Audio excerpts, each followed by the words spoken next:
Hello everyone. 皆さんこんにちは。I don't often get to be the first person speaking. 私は一番最初にメッセージ語るということはあまりないんですけれども、Usually I listen to everyone else's messages and then I try and put something together in my mind and maybe preach a summary. 最近はですね、皆さんの前の方で語られる方々のメッセージを聞きながら、その中で一つ一つ受け止めて、そして最後にまとめみたいな感じでですね、お話しさせていただくことが多いんですけれども。And because you give a summary, you have to listen very hard to what everyone says because you don't want to miss the main point or something important. またその前の方々のメッセージをですね、やっぱりちゃんと聞いて、そして、その言われていることのポイントをですね、見失わないようにちゃんと捉えることができるように、非常に注意深く聞くように努めて、そして、まとめの形でお話しさせていただいています。But last week we heard about brotherly love. そしてこの先週はですね、この兄弟愛ということが語られました。We heard about repentance. またこの悔い改めということについて、語られました。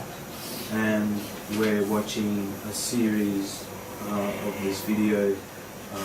for 10-15 minutes each week as well. そしてまたこのビデオですね、毎週10分15分ぐらいですね、ずつまた、今見ていますけれども、 I've watched this video several times. 私はこのビデオですね、映像を何度か見ました。And I researched on the internet how many times the word repentance is mentioned in the Bible. そしてそれから聖書の中でこの悔い改めという言葉が何度記されているかということを調べました。And you would think that finding out some very basic information like that would only take a few minutes, but it actually took a lot longer. その数数えるだけならば、また基本的なところだけをですね、抑えるならばそんな時間はかかりませんけれども、そのことを調べていく中で随分とですね、この時間をかけて、突っ込んでですね、調べていきました。And we can see in this water baptism how important repentance is. そしてその水によるバプテスマ、そしてこの悔い改めということがいかに重要かということを私たちも学びました。In the King James Bible, repentance is mentioned 106 times. このキング・ジェームスのこの近帝訳の聖書の訳になりますと、106回ですね、この悔い改めという言葉が出てきます。However, in other Bible versions, repentance is spoken about 70 times or less. しかし他のこの訳になりますと70回とか、またそれよりもさらに少ない回数になっていきます。So anyway, that's my summary. このビデオを見ての、今のまとめですけれども、 Today I'm going to start with something new. 今日はですね、またこの新しい、ところから皆さんと学んでいきたいと思います。You know, when Pastor spoke last week on repentance, it made me think of Revelations and God's message to the seven churches. この悔い改めということについて先週語られる中、そしてこの、黙示録ですねの中にあるこの7つの教会、のことについて、考えさせられました。In chapter 2 and 3, God has a message for the seven churches, and for each church, none of the churches are doing great, and for each church He has a message of repentance. そしてこの、黙示録の2章3章でですね、7つの教会に向けてのこのメッセージが語られているんですけれども、どの教会もそれぞれですね、この課題があり、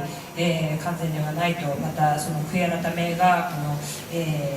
迫られているこのメッセージが書かれています。And you know, I'm always thinking about the revival in the end times. I'm constantly thinking about how would you encourage people to look at the gospel for the first time, or to re-look at the gospel a second time if they had once believed in God and they've then rejected God and gone back to their old life.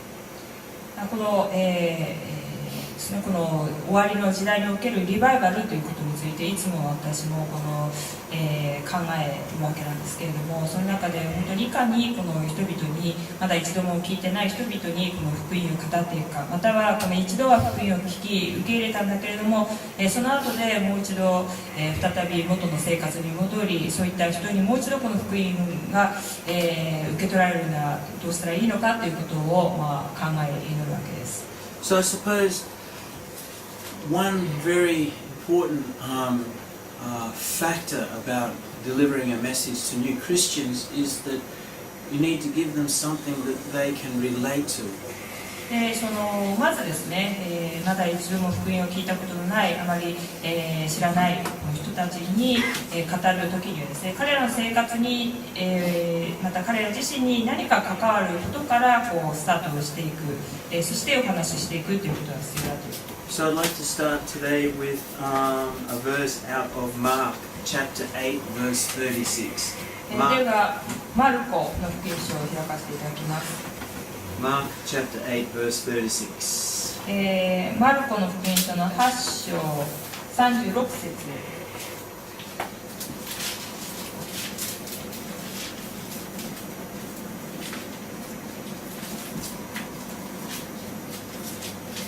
And let's all read together. 皆さんじゃあご一緒にこの箇所をお読みしましょ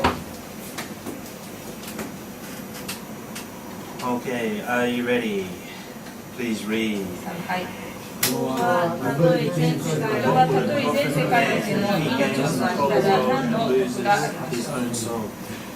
You know, I will talk about it very soon. The devil has his plan to deceive those, and when you look at the world today, there's just so many things that are just deceiving people's hearts and minds from believing in God. 後ほどまた説明しますけれども、この、サタン、悪魔はですね、本当にこの人々を、どうしようというこの計画を持っているんですけれども、その一つに人々をいかにこの欺き、惑わせて、そしてこの神の教えから道から、神ご自身からこの引き離そうかということをいろいろとこの計画して、もうあらゆるこの人々ですね、この偽りの道、またこの欺いているということをしています。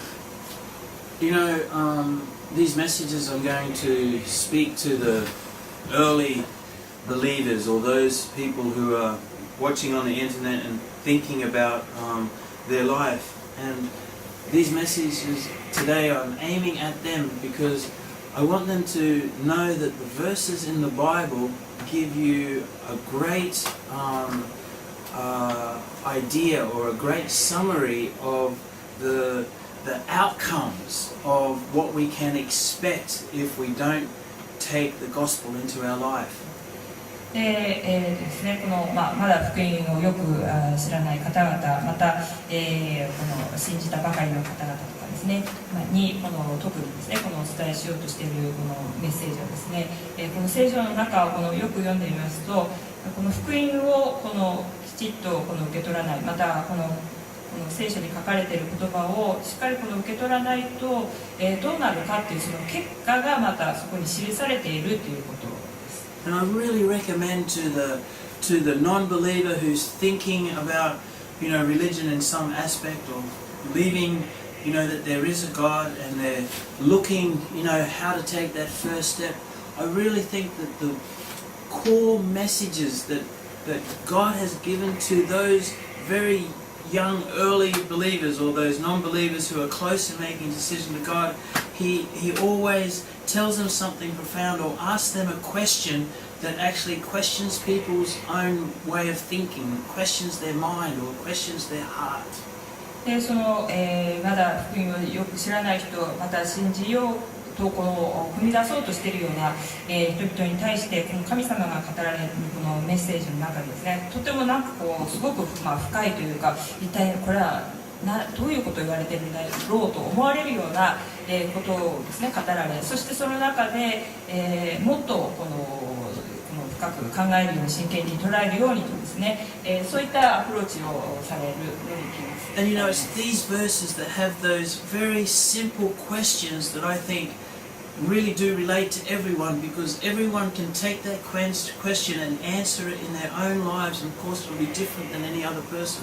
そしてまた今ここで質問されているこの事柄を読みましたけれども、これはこの、単に、初心者とかまた未信者だけでなくて、私たち全てにおいてもこれは共通することで、実際自分はどうなんだということが非常に問われてきます。 So you know, when you look at Mark 8 verse 36, it's questioning the person who's reading this verse. It's asking them to soul search.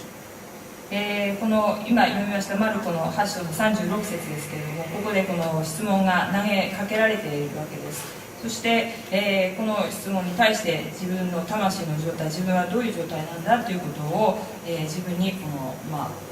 問わなくてはならない質問になります。 And I believe in revival, when we see these people, these non-believers or these early Christians, I believe these are the kind of verses that we need to put out there, from the podium to the assembly of church on Sundays. We need to deliver that message in